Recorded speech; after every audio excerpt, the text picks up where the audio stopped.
ఇవి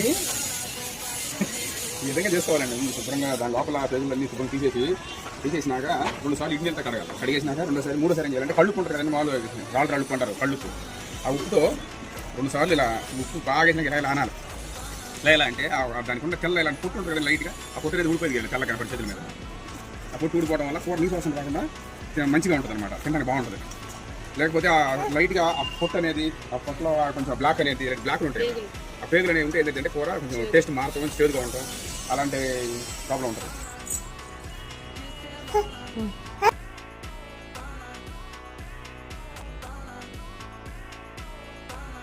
పక్కనే కాడి దాకా వేసుకోవాలి.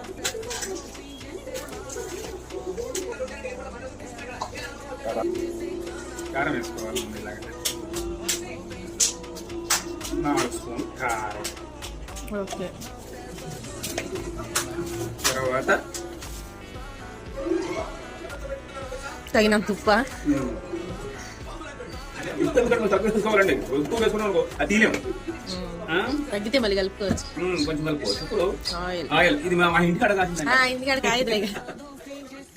ఆయిల్ 1 2 3 4.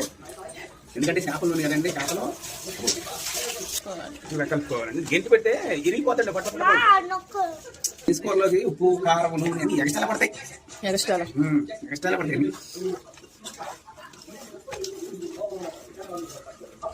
ఈ పచ్చిమిరకాయలు సన్నగా జీరా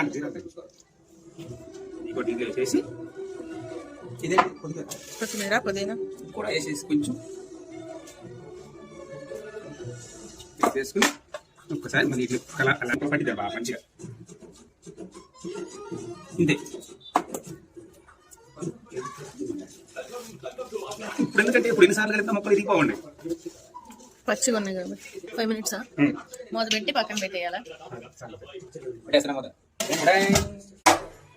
ఎలా ఎందుకంటే తెలుసా,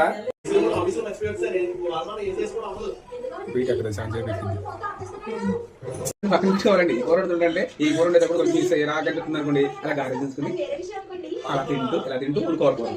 అప్పుడు ఎనర్జీ తక్కువ ఉంటుంది, ఆరోగ్యంగా ఉంటామండి. మరి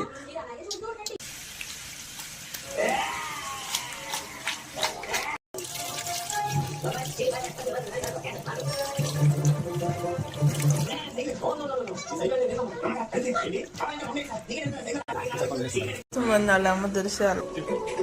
ఇలా అట్లా ఉడికేటప్పుడు అల్లం పేస్ట్ అనేది వేసేసుకోవాలి.